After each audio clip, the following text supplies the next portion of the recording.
نحمده ونسلم على سيدنا ونبينا وحبيبنا وشفيعنا ومولانا محمد صلى الله تعالى عليه وسلم ورسوله النبي الأمين المكين الحنين الكريم الرؤوف الرحيم.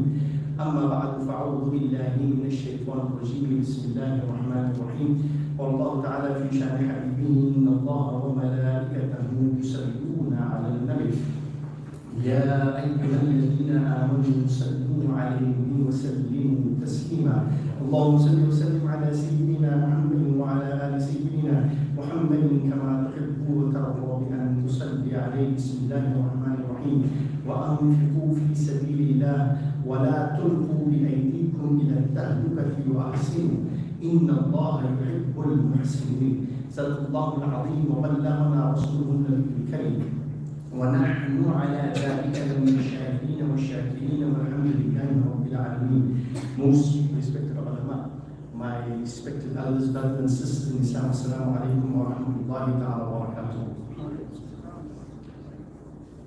Paul Pogba, who is a famous African French Muslim footballer, posted I can't say a tweet, but posted a message or a snapshot of himself holding up his hands in dua, in prayer, in Makkah while he's in the state of Ihram. And his Instagram message was, Ya Allah, guide us into the straight path. Ya Allah, accept our good deeds. Ya Allah, you are the one that forgives, so forgive us. Ameen. May Allah accept our du'as of our brothers and sisters. When he posted this on Instagram, he was immediately attacked with racist and Islamophobic comments, with negative statements deriding his race, his beliefs, and like how dare he put a post like this on Instagram. In moments, we saw a great deal of of racist as well as Islamophobic rhetoric. Nothing new. Similarly, in Britain, Nusrat Ghani, who is a minister in Parliament, of course she's no more minister in Parliament anymore, right? In 2020, brought it to the attention of Boris Johnson about internal meetings that were taking place within the ruling party when they were very uncomfortable about her regarding her Muslimness.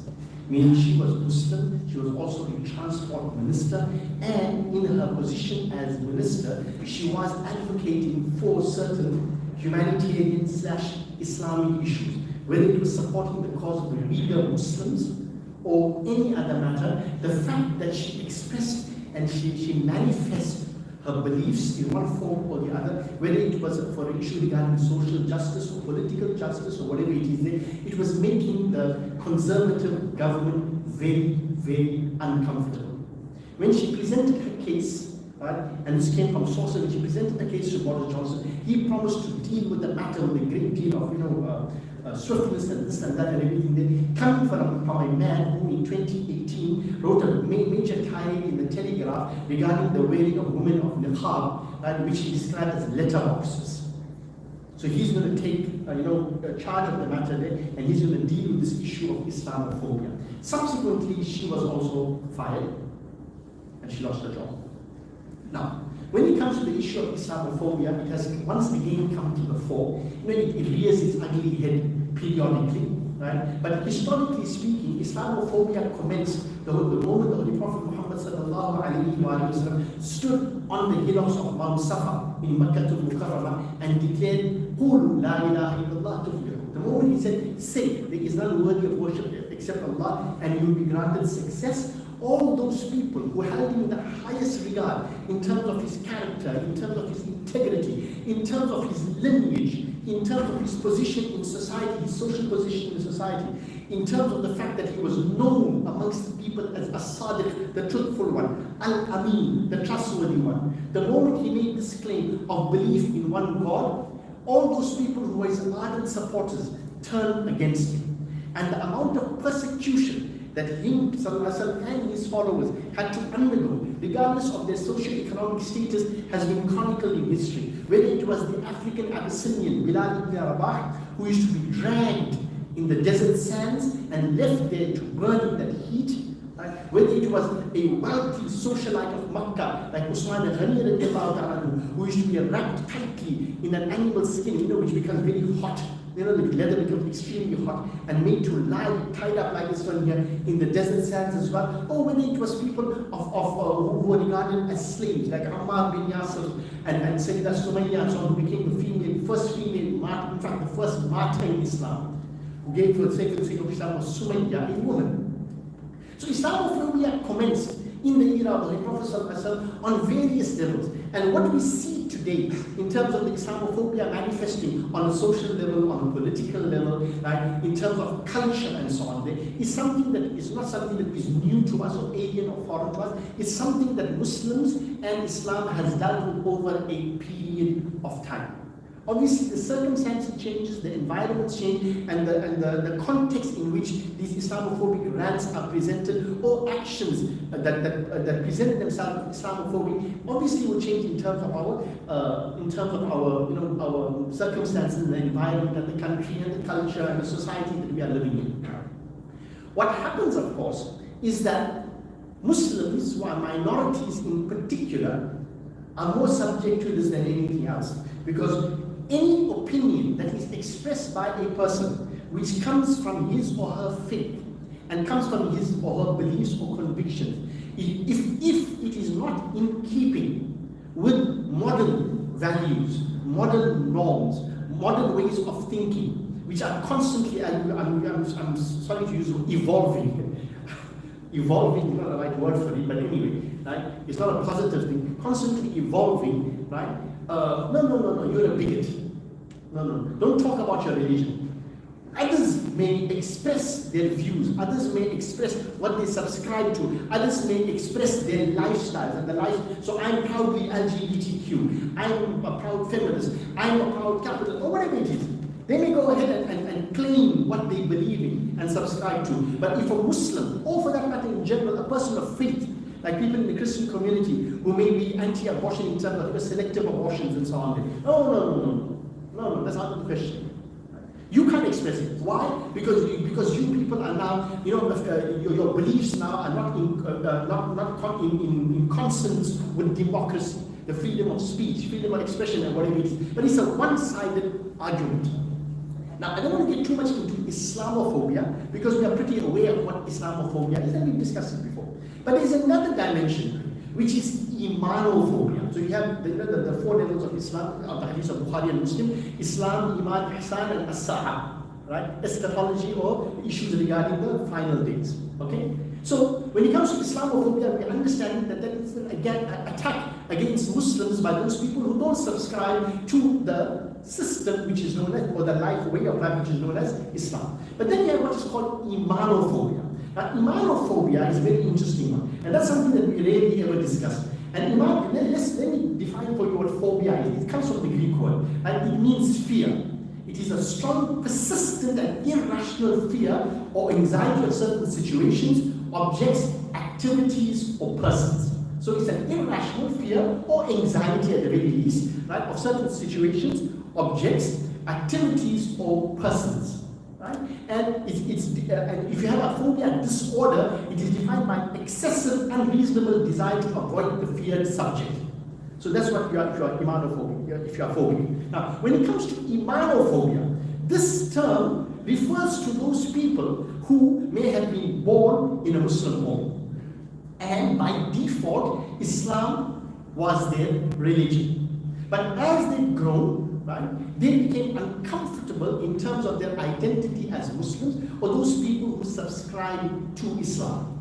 And what has happened over the years now, in terms of social media, you have a group out there who suffer from what we call Imanophobia. So the person will go out there and say, he's got a proud Muslim name, so to speak. And he will claim that he subscribed to the Islamic faith. Right?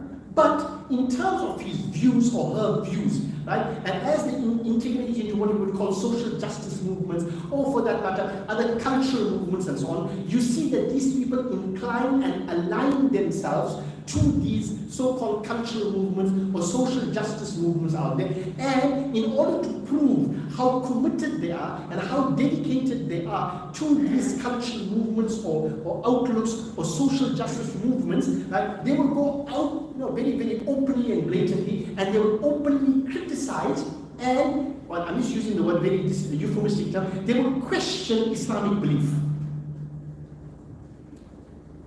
If 13 years of Makkah was about Islamophobia, then 10 years of Al-Madinatul Munawwara was Imanophobia.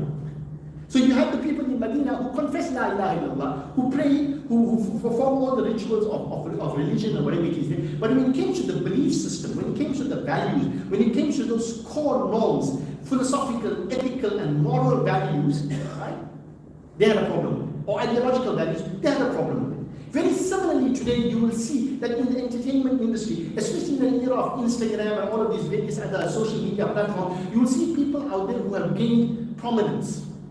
Right? I'm not saying notoriety in any way, but prominence. Right? But generally, the way they acquire their prominence and they become more popular to Instagram is that you will find what's called a hijabi influencer. And what will happen with the hijabi influencer will be that she will proudly declare on social media that I have taken off my hijab. I reject this whole concept of the subjugation of women by using a garment to cover their head or whatever the situation may be. And they will come out literally on Instagram and they will go out there and criticize openly and very, very,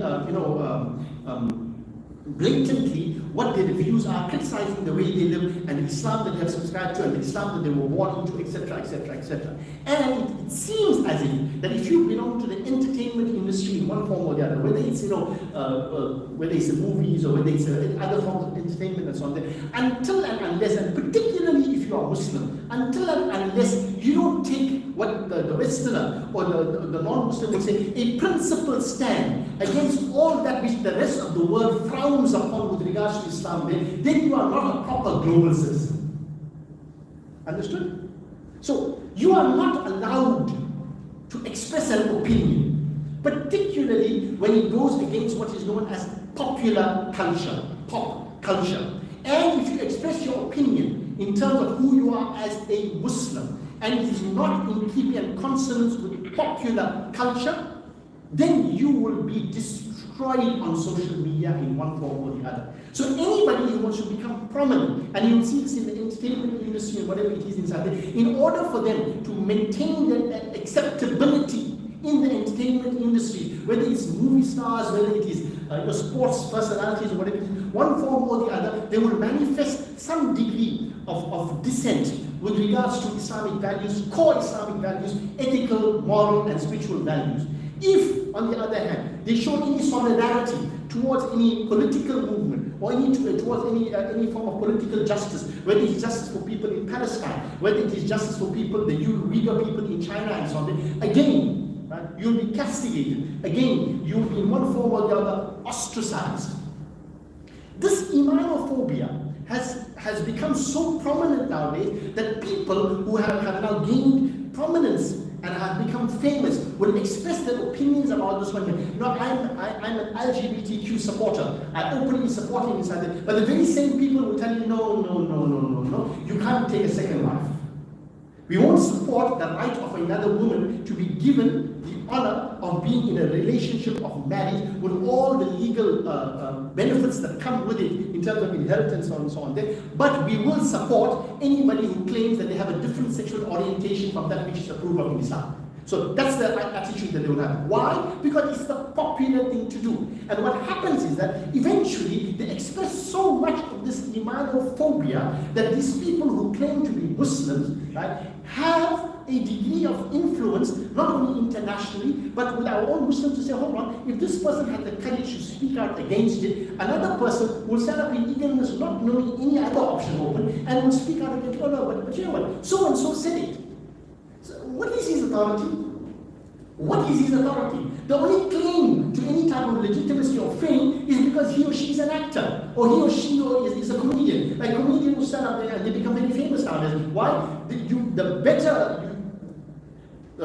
The more famous you will become, And the better comedian you are is when you mock your religion. So a comedian will stand up there and he'll mock every aspect of religion, and he'll use the entire sequence or his acts, comedy act there, dissing Muslims and Islam and all the practice of Muslims, and all people will be standing there clapping and laughing. Do you realize what the outcome is?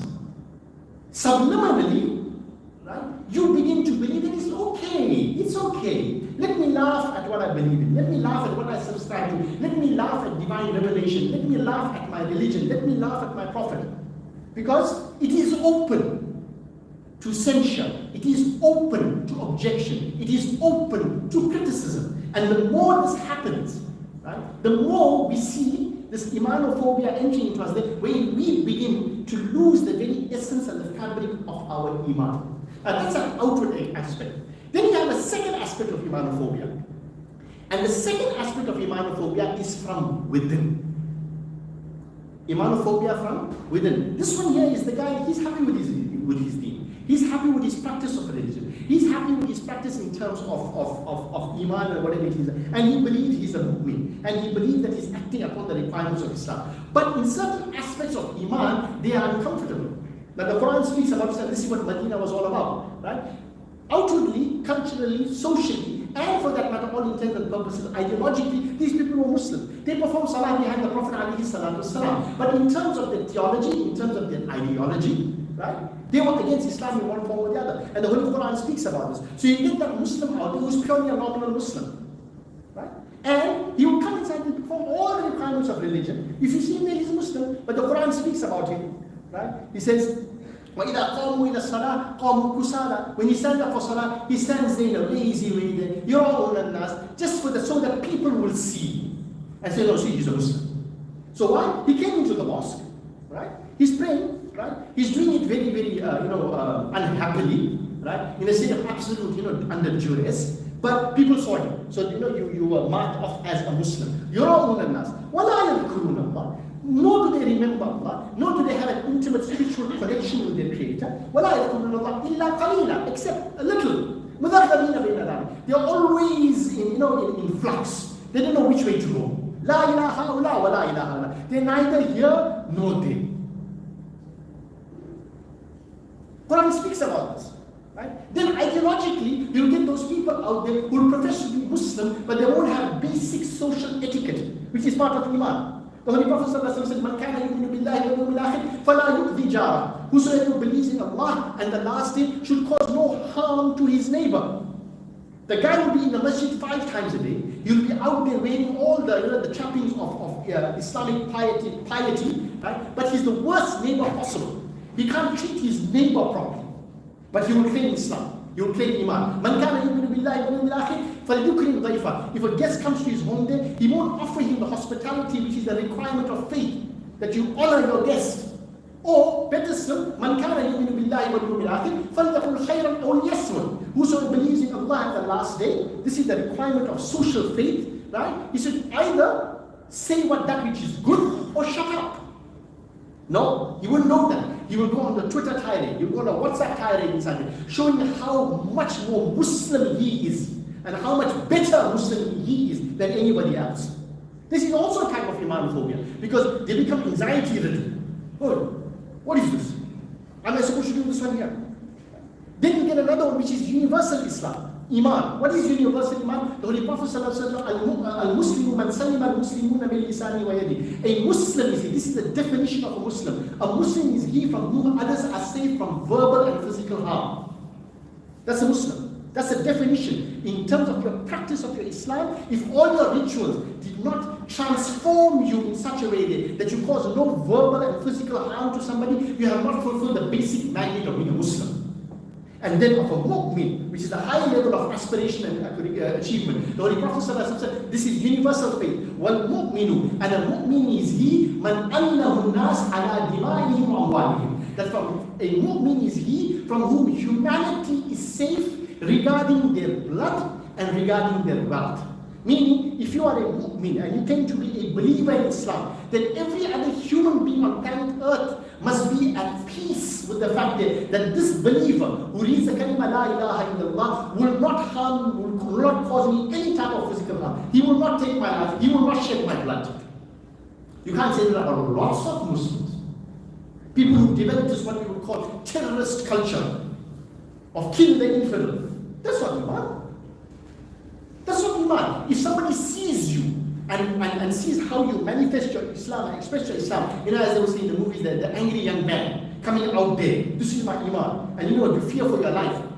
You haven't fulfilled the basic mandate of Iman. Allah dima'ihim wa amwalihim. And if you are afraid that this person will take me for a ride, this person will steal my money, this person will take away what belongs to me wrongfully, you haven't fulfilled the mandate of Iman. And you have people in the Muslim community out there who will outwardly engage in all the rituals, but when it comes to this basic fundamentals of Iman, universal Iman, they can't follow it, they can't apply it. And it's just as serious a problem as the external issue of Islamophobia. Then you have the third aspect of Iman, and now we get even more hot, you understand? They said a phobia is an irrational fear or anxiety of certain situations, objects, activities, or persons.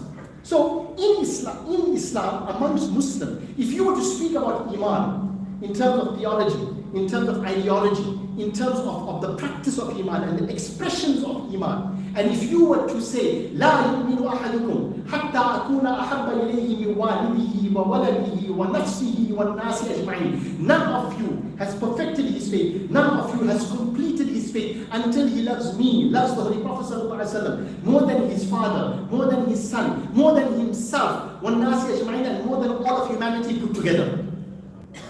The moment you make that statement with regards to Iman, some people develop a phobia. How can you say that? Don't encourage this. You know what will happen? They will do exactly what they did to Isa alayhi salam. They'll turn Muhammad sallallahu alaihi wasallam into God, or the son of God, right? And they will pray to him, and they will worship him, and they will make him equal to God. They create this irrational fear, and it's manifest in a very sharp rebuke that be careful, don't love the Prophet sallallahu alaihi wasallam to such a degree there that you're going to love him more than God. But the Prophet of Allah gave you a parameter. He said, all of humanity, including yourself, you should love me more than all of them. But in the Muslim community, Imanophobia is created. The moment somebody promotes this, the moment somebody speaks about this and says that, this is a requirement of your Iman cannot be perfected. You cannot reach that level of perfect and complete Iman until you love the Prophet of Allah. Personality based, more than you love everybody else. People become phobic. Please be careful. You know what? Just now you're going to equate the Prophet ﷺ with God. Tell me something in 1400 years. Show me one Muslim recorded event. Show me one Muslim who ever claimed that the Prophet of Allah ﷺ is God. Show me one. Show me one book written by any scholar, by any intellectual, by any academic in Islam. Right? Any extremist lover of the Prophet of Allah, when he claimed Rasulullah is God, show me one.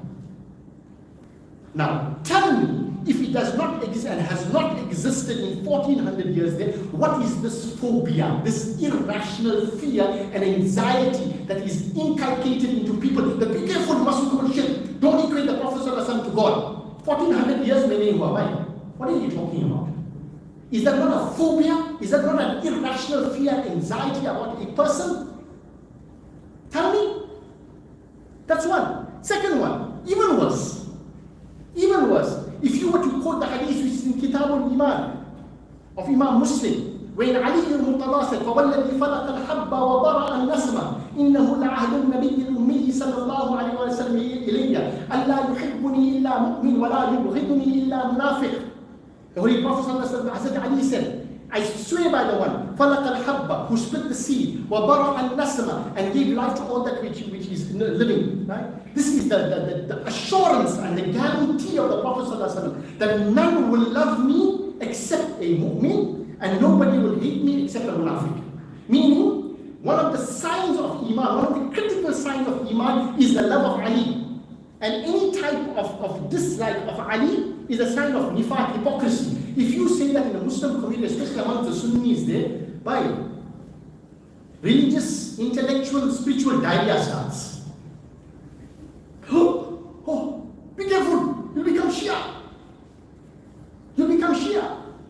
Isn't that an irrational fear, phobia, Imanophobia?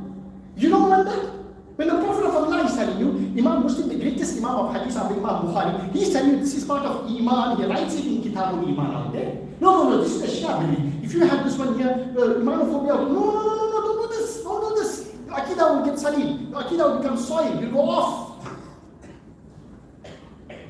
If you are told in terms of Imanophobia that ثلاث من كن فيه وجد حلاوة الإيمان, if you have three qualities in you, you will taste the sweetness of Iman. Right? أن يحب الله ورسوله مما سواهما, that you love Allah and His Messenger. You love Allah and His Messenger more than anybody else. وأن يحب المرء لا يحبه إلا الله, and you love another person, and the only motivating factor for loving that person is for the sake of Allah. You love him because he loves Allah, and he loves you because you love Allah, and both of you are seekers of Allah. وأن يكره أن يعود في الكفر كما يكره أن يقذف في النار. Or he hates to be thrown into to return to kufr after having entered into Islam, the way he would hate to be thrown into the fire. If you tell them, no, if you want halal of Iman, sweetness of Iman, you got to love one another for the sake of Allah. And you got to love another person, and you love him only for the sake of Allah. Therefore, I love so and so. Therefore, I love Abu Bakr Siddiq. Therefore, I love Umar al-Faruq, or Osman al-Ghani, or Ali al-Murtada, or some of the awliya, Sheikh Abdul. No, buddy. Please, don't get into this one here. Don't express any love. This aspect of Iman, of the expression of love as a critical component, fundamental component of Iman, gives some people Imanophobia. No, don't discuss this aspect of Iman. Am I not right? People will be afraid to speak about it. Speak about Ali, you have a problem. Speak about loving the Prophet of Allah more than you love anybody else there, expressing that love in any way whatsoever. No, that's Imanophobia for us. Now comes Ihsanophobia. Ihsanophobia is on two levels as well. One is called, what do we call, benevolent excellence, wherein you are doing the best for humanity. And then you have spiritual excellence, which is doing the best in terms of your relationship with your Creator. There are some, universally as well as amongst Muslims, who have Ihsanophobia. And what is Ihsanophobia? You'll see the person in the mosque, you'll see him performing 5 times salah, they'll do 100 umrah, 50 hajjs. Fulfill all the rituals, 100 etikafs, this and that. But tell him, what about service to humanity? No, I can't do it. They get a phobia. Go out there and help a sick person. Go out there and visit a sick person.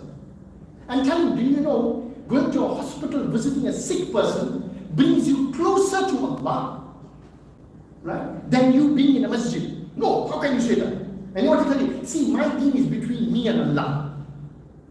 My religion is only confined to my relationship with me and my Creator. When it comes to humanity, let anybody else take care of it. That's other people's problem. Let all these, these welfare organizations take care of it. I will just hold my relationship with God there by doing 101 umrah and standing in front of the Holy Kaaba inside and carry on. But if a person fell right there in the Holy Kaaba and they hurt themselves, right? That's not my problem. Call the paramedics. Ihsanophobia. And the Quran says, وَإِذَا قِيلَ أَنْفِقُوا مِمَّا رَزَقَكُمُ اللَّهُ, when it's said to them, right, spend in the path of Allah from what He has provided you. قَالَ الَّذِينَ كَفَرُوا, then the disbeliever will say, لِلَّذِينَ آمَنُوا, the disbeliever will say to the believer, لِلَّذِينَ آمَنُوا أَنُطْعِمُ مَنْ لَوْ يَشَاءُ اللَّهُ تَعَالَى, I must feed that person whom if Allah willed, Allah is supposed to be powerful, He could have fed him. See the mentality. Why should I do this? Why should I have feelings of understanding, compassion, empathy, sympathy towards humanity? Not Muslims, towards humanity. A universal outlook in terms of deen. Why should I have a universal outlook in terms of religion? Same mentality. Allah can feed them.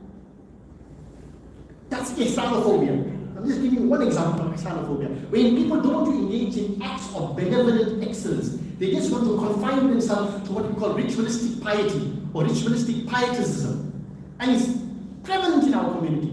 The number of people that you will find inside a masjid in comparison to the number of people you will find out there helping people out, feeding people, treating them, taking care of them, fulfilling the needs of the widow and the orphan. There's a gross imbalance in the community. And the benefits of it, oh, Allah. But that spirituality we don't want. Because that spirituality, is not self-centered, it's people-centered. So people-centered spirituality we don't want. We want self-centered spirituality. Allah said,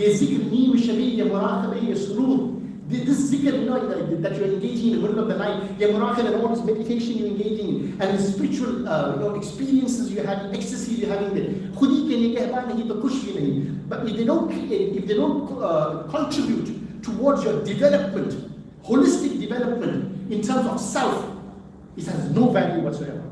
Finally, then you have the Ihsanophobia. Ihsanophobia, this is now in terms of practice, of the spiritual dimensions of Islam. Ihsanophobia. The moment you speak about what is the ruh, the moment you speak about what is the qalb, the moment you speak about what is the nafs, the moment you talk about the aql, the moment you talk about the lub. Anybody heard those terms? Some of them you may have heard. Lub? No. Sadr? Alam nashrah laka sadrak. Afaman sharaha Allah sadrahu lil Islam. You don't know what it is. These are the spiritual faculties within you which can be unlocked, but which are unlocked by Allah subhanahu wa ta'ala. These are the spiritual, the spiritual senses that you possess, which need to be unlocked. When you speak about those things, no, don't speak about that. The moment you start speaking about ihsan and tawakkul and rida and contentment and love, no, don't speak about all of these things inside. Just stick to the basics, please. Stick to the basics. And in this category you have two. We have those people who have Islamophobia, they will tell you, oh, these are the Soofis. When you start talking about the ruh and this one here and engaging in the spiritual dimension of experience and so on, no, this is the Soofis and these people are deviant. These are deviant people. You have one category, and then you have the deviant guys who claim to be Soofis, right? Who are the fake peers and the fake hazrats and sheikhs, who get Ihsanophobia as well. They will give you a version of spiritual development which is alien to thee. When you speak to that sheikh, when you speak to that peer and that fake teacher about 5 times salah, right? Hum tumko sikhayenge salah. We'll teach you what salah is, right? Hum Kabe mein namaz padhte hain, lekin khana muridon ko ghar mein khate hain. We perform our salah in the Kaaba. I do it spiritually. I find myself in the Kaaba and I perform my salah. But I said, where you eat your food? I eat my food in somebody's house. Why do you eat the spiritual food from Jannah? That's another form of Ihsanophobia. Tell them it must be, right, confined to Quran and authentic Sunnah. And without Quran and authentic Sunnah, there is no tasawwuf and ihsan. These people get katarat. They get a phobia. Ya ashik nahi hai? Ye katta mulvi hai. What he knows about love? No, he's a green mullah. We will teach you what love is. Love for Allah is all about engaging in a ritual of, a little bit of dancing and this and that and they'll quote you a couple of lines of Rumi and this and that, not even understanding who Mawlana Jalaluddin Rumi is. They will tell you, don't go. What are you going to Gharib Namaz for? What are you going to Mu'min Jiti for? Look how you're committing shirk over there. They'll throw the baby out of the bathwater. These are the irrational actions and phobias and anxieties that exist in the Muslim community. And somehow or the other we need to start addressing them. We need to start addressing and stop being afraid for God's sake. Do you know what has happened over the years? And I've noticed this. Right? The people who shout the most and make themselves heard only manage to achieve what they want to achieve because the good people kept silent. The good people kept silent. No, don't waste your time engaging with him. Don't waste your time responding to him. Don't waste your time presenting an alternative view. And what happens? Because these people use these avenues of constantly, right, emphasizing their viewpoints, people eventually start to acknowledge it because there is no alternative to it. This is the problem. Be careful. If you are imanophobic in one form or the other, be careful. If you are ihsanophobic in any form, be careful. Because ask yourself, what am I missing out on? And what could I possibly be making other people miss out on? Which could reform them, which could transform them. And this is what it is. And we need to come back to that Islam and Iman and Ihsan that as was presented by the Holy Prophet, to the Holy Prophet by Jibreel and the Archangel and the Sayyid al-Anbiya Muhammad Rasulullah sallallahu alaihi wasallam.